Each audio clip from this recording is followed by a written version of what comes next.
Welcome to Flourishing Fully. I'm really excited today to have Marci Fedors with me.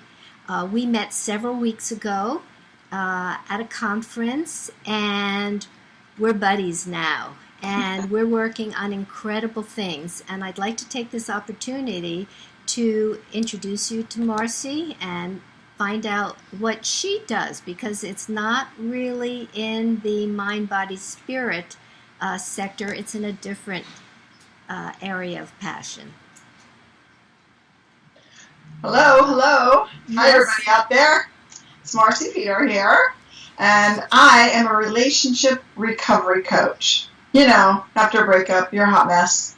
I can help that. I work with people to get over a devastating breakup, pick themselves up, and get them moving towards finding that loving, sweet, intimate relationship they've always dreamt of.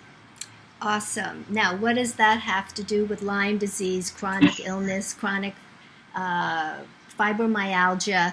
Well, it does, because some of the tools that we use are the same. So I would say, Marci, do you have a favorite tool that would be applicable to people who have fear about their recovery, fear about losing their partner because they've been sick so long, fear about anything? We're not going to actually do it. Well, we'll see. But could you describe how it could be applicable to people with Lyme?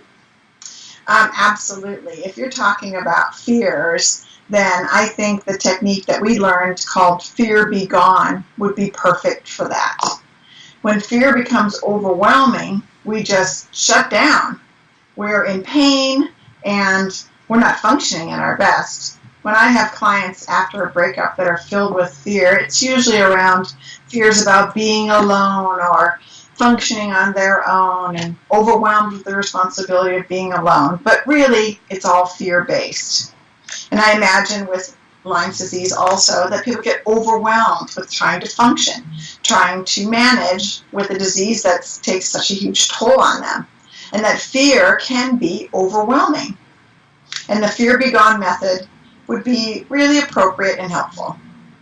And what could someone expect after a fear be gone? Would they be totally not have any fear about that anymore? Would they have to do more work? How do you see it coming down? Well, my experience with this exercise is it really does give a lot of relief to whatever it is that you're afraid of. Suddenly, it just seems as if it doesn't matter anymore, or it seems manageable.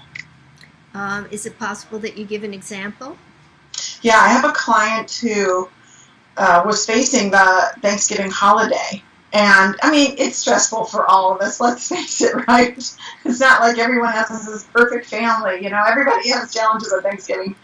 And so with my client, it was the first holiday without her partner. And she was just terrified about it. She was spiraling out, like, if I have this Thanksgiving alone, then therefore every other holiday I'll always be alone. And, well, so it was just a terrible moment for her, and I totally understand because I've been there. I have a very similar story. The reason why I got in this business. But with the Fear Be Gone exercise, she was actually able to just transform that fear into something where she could manage. She came up with all kinds of options for her for the holiday that would make it manageable. And, you know, that's really all she needed. And she just sailed through the day, right? Awesome. Awesome. And how much do you see people with going through the problems that they are having physical symptoms? Absolutely. You know, a lot of times when I'm dealing with my clients, they are, you know, are hurting themselves, right? So it's like, you know, in any kind of breakup, there's two people responsible for the breakup, but the people who come to see me are typically people who are blaming themselves, overwhelmed with guilt, and it's showing up with illness in their body. Depression, sadness, flu, colds, low energy. Yeah, all those negative emotions create negative biomolecules in the body that send signals all over the body. You can't actually embrace yourself and hit pat yourself and hit yourself at the same time.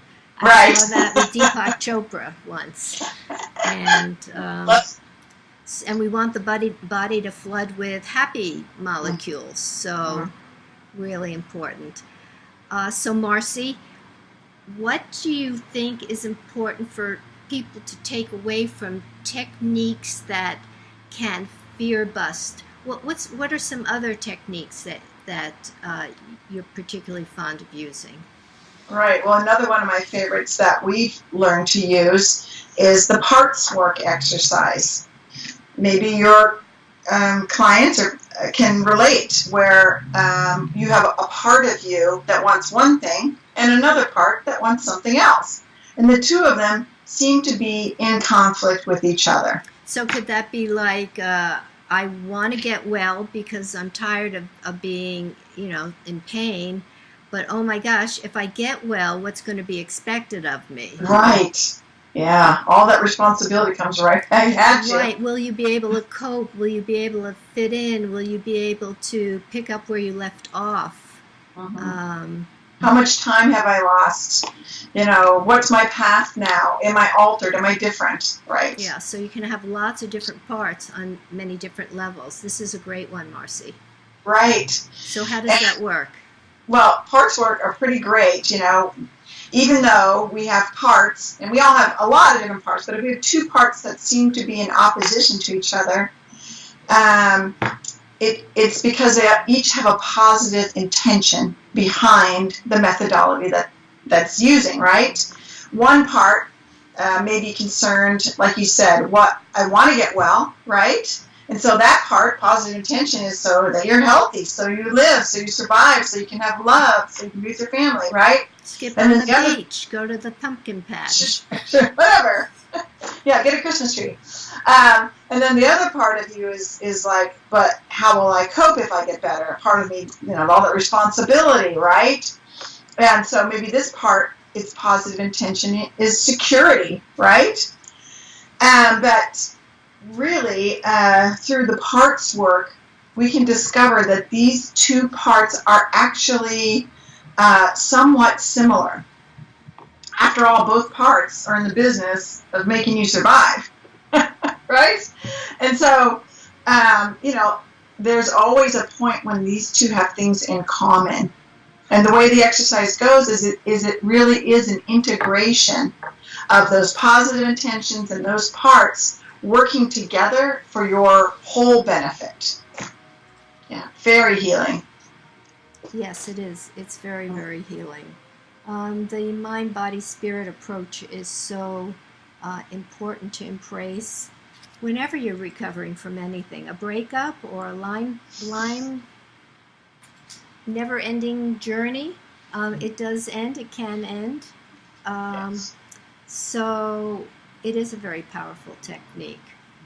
Now, there are some people who are listening who are very spiritually oriented.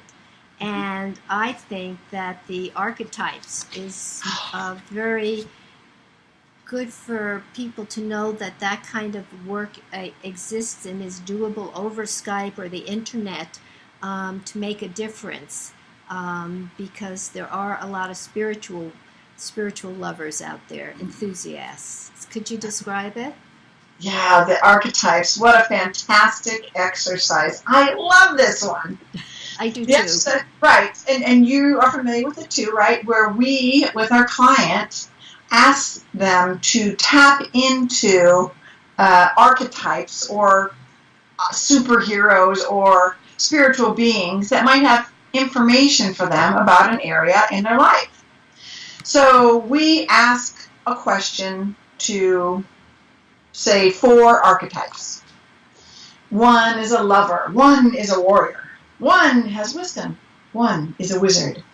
And so, how fantastic are those parts, right? And then also any other parts that come on board that would like to talk. I've had that experience where more than that shows up. Anyways, and of course, all of the parts are clamoring to give you the answer to your question with a long list of beautiful things that will make your life better. And people are so shocked by this.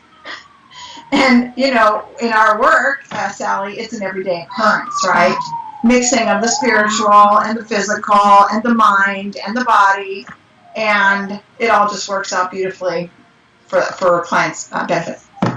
It does. Well, we share the same enthusiasm. Do you think staying in a bad relationship, a stressful relationship, an unsupportive relationship, a relationship with a lot of negative energy is conducive to getting well? Yeah. No, absolutely. No, absolutely not. I mean, if you're just looking at the chemical level, the stress hormones flooding your body, and we know things like cortisol and adrenaline just wear you out. Not to mention layer that belly fat on there. Who needs that? In the midst of a breakup, your belly's getting bigger. That's not fun. But the long-term negative effects of all of that too can cause things like adrenal burnout, right? And really wreaks havoc with your sleep cycles, you know, your health, your mental stability, and all of that stuff, right? So yeah, negative relationships absolutely take a toll on the body. Yeah. I have just loved talking with you. Is there anything that we left out that you would like to speak about in particular? Well, there's one thing I would like to talk about, and that is hope.